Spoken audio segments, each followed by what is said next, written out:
Yeah, it's been a pretty crazy day to be doing crazy things on the F77.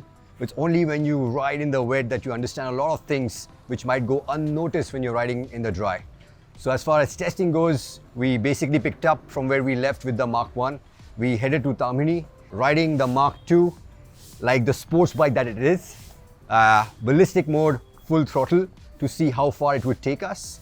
And of course wanted to see how much the 9 levels of regen help us in extracting more range when we ride it like that. And the results were interesting.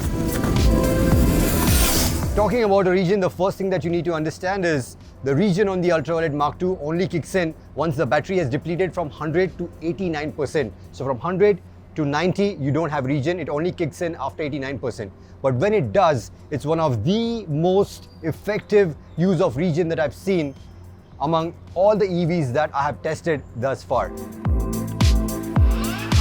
With the Mach 1, when we rode it like this, we got a range of about 65 kilometers.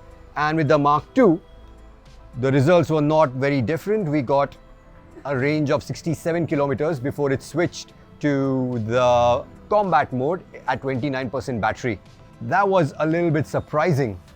But having said that, by the time we reached here at the end of the ride, the Mach 2 had gained about 20 kilometers over the Mach 1, registering a total range of about 140 kilometers, with me riding completely unabashed and not really caring about the range. So you normally think that when you're riding in the ballistic mode, when you're going really fast, that's when the regen will really help you because you're braking so hard. But actually, coasting is the last thing you ever want to do because you're trying to get the most out of the engine. So you're never really off throttle for very long. So of course the regen hasn't really helped in increasing the range in the ballistic mode.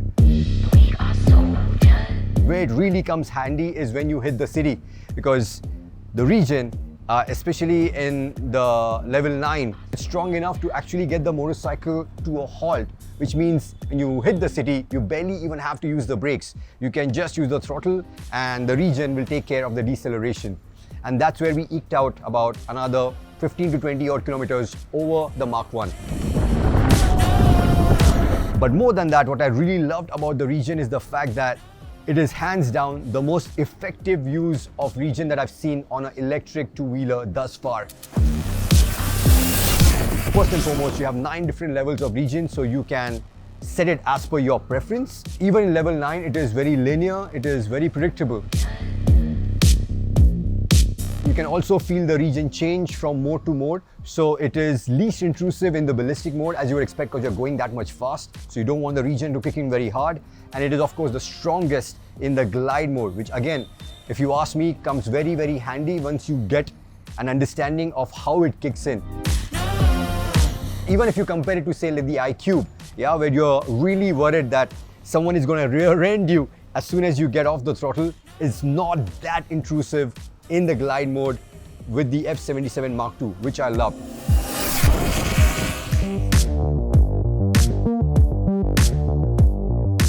Another big benefit of the regen, which I honestly had not seen it coming, was how much it has affected the F77 in terms of riding experience and also in terms of riding dynamics, because the regen now essentially acts like engine braking that you would experience on ICE motorcycles. So the motorcycle, the F77, is now a lot more engaging to ride as you peel your speed through the corner.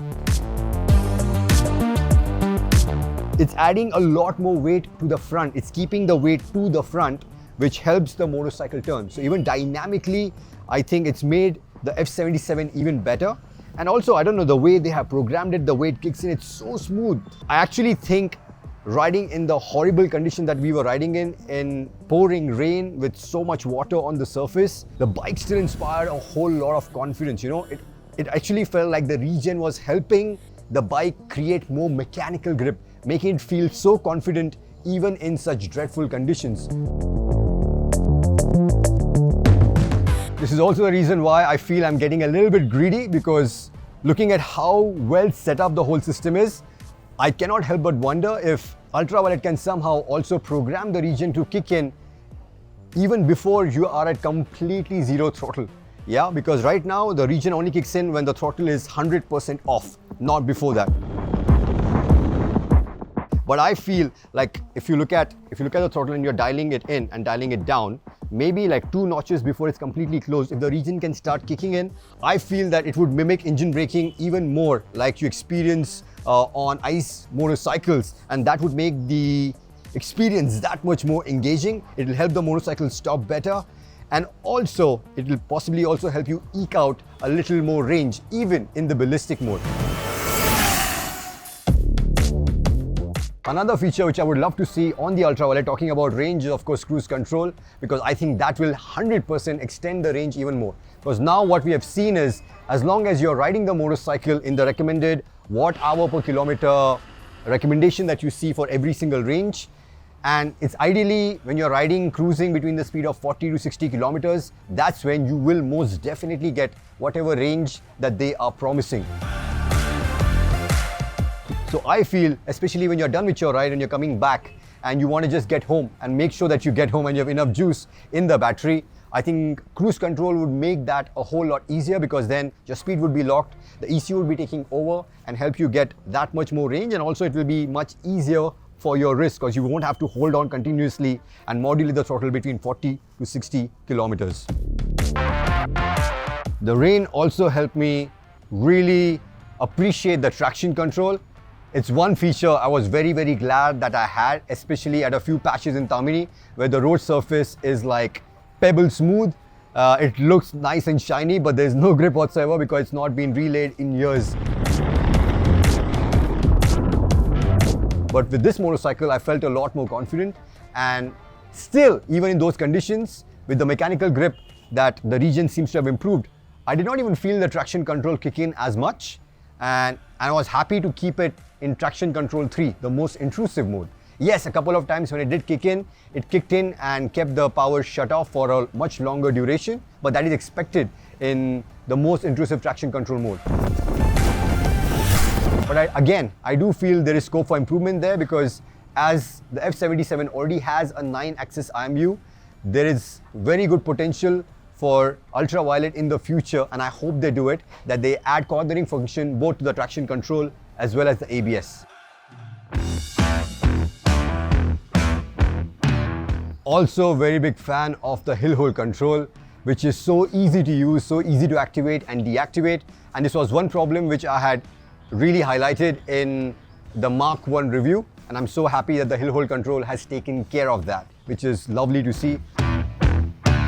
Also love the fact that they have fixed the clock, because the clock is actually linked to the network. So as and when, at least with the Mark 1, when you would go in areas where there was no connectivity, the clock would stop working.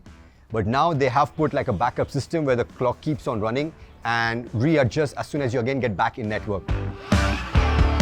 The other things where the F77 Mark II can be better is, again, the boot up time for the dash. It's still quite long and it doesn't allow you to actually start riding until the dash is pretty much completely booted up. So that can definitely be reduced. Even though I really like the new theme which they have introduced, I feel the font size can definitely be bigger, because right now you have a really hard time finding what you're looking for on the dash, because there is good amount of information. I like the layout. It's just the font size is so small that it takes your attention away from the road onto the dash for longer than you should. So overall, I think the F77 Mark II is undoubtedly a much more appealing proposition than the Mark 1, not just because it is cheaper now at 4 lakhs, and this is for the Recon model, the one which we are testing, but also because of how engaging it is to ride as a motorcycle.